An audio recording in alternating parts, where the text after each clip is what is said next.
pananakit ng ulo ay isa sa karaniwang karamdaman na maaaring maranasan ng lahat sa iba't ibang uri ng kadahilanan.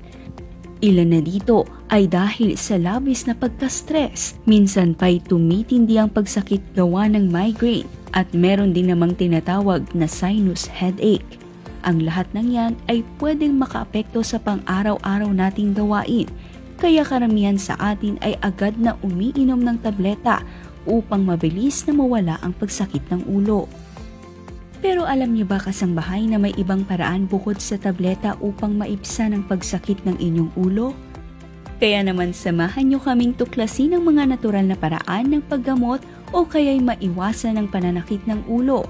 Bukod sa natural, masasabing epektibo ito at para na rin maiwasan na uminom na lang palagi ng tableta na maaaring may negative effect kung ito'y makagawi ang inumin sa tuwing sasakit ang ulo. Kaya naman alamin natin ang mga simpleng paraang ito na makakatulong sa ganitong kondisyon. Una, ugaliing uminom ng tubig. Dahil ang kakulangan nito ay isa sa kadalasang nagiging sanhi kung bakit nananakit ang ulo ng isang tao. Kaya always remember to stay hydrated.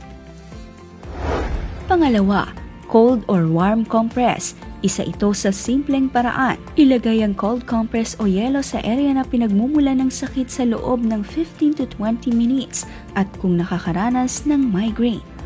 Pangatlo, warm compress naman upang mabawasan ang tension headaches. Pwede itong ilagay sa mga areas tulad ng leeg, balikat o sa tuktok ng iyong ulo para matulungan ang mga muscles na ma-relax at umayos ang daloy ng dugo. Pang-apat, maging maingat sa mga kinakain dahil may mga pagkain na nakakapag-trigger ng headaches gaya na lamang ng madalas na pagkain o pag-inom ng chocolates, caffeine, alcohol at mga pagkain mataas ang MSG o nitrates. Kaya bawasan ang madalas na pagkain nito. Bukod pa dyan, palaging kumain sa tamang oras o huwag magpapagutom, lalo na kung madaling bumaba ang iyong blood sugar. Panghuli, siguraduhin na mataas ang intake mo ng magnesium levels na pwede mong makuha sa mga pagkain gaya ng leafy greens, nuts, seeds at whole grains. Dahil kapag ito ay mababa, pwede itong maging dahilan ng pananakit ng ulo o migraines. Kaya lagi din isaalang-alang na anumang sobra ay nakakasama at ganun din kapag may kakulangan tayo. Panglima, siguraduhin din na ikaw ay may regular na pag-ehersisyo at stretching na isinasagawa. Dahil ang pag-e-exercise ng regular ay makakatulong na mabawasan at mapagaan ang pananakit ng ulo. Ito rin ay upang mas maging maayos ang sirkulasyon ng ating dugo, mabawasan ang stress at mapanatili ang kalusugan sa ating katawan. Ang stretching naman ay upang matulungan na ma-release ang higpit sa mga muscles at para mapagaan ang sakit. Pang-anim, kailangan mo din na siguraduhin may maayos kang tulog para masiguro ito. Dapat tama at may sapat na oras kang inilalaan sa iyong sarili para matulog. Kailangan kasi na makapag-relax at makapagpahinga ang ating katawan at isip upang ikaw ay makatulog ng maayos at tuloy-tuloy. Patayin ang ilaw at umiwas sa lugar na maingay upang hindi ka maantala habang ikaw ay natutulog. Pang-pito, subukan uminom ng mga herbal tea tulad ng ginger or chamomile tea.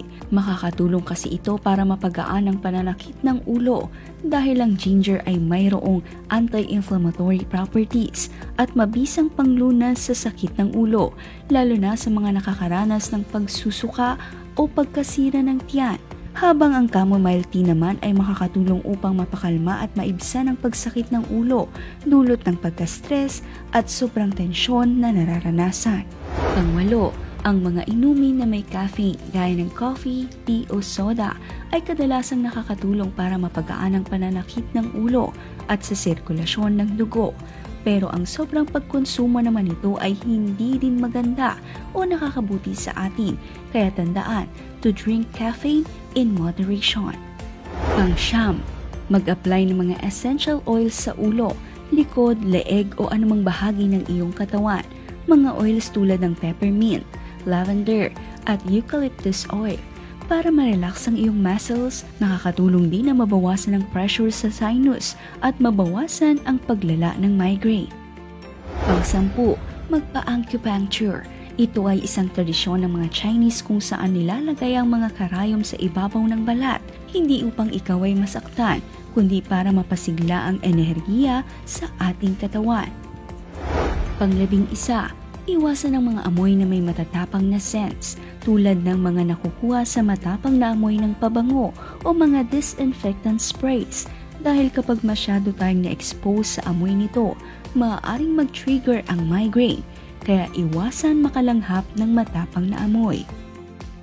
Ang mga natural na paraan na ito ay may malaking epekto upang malabanan natin ang labis na pagsakit ng ulo.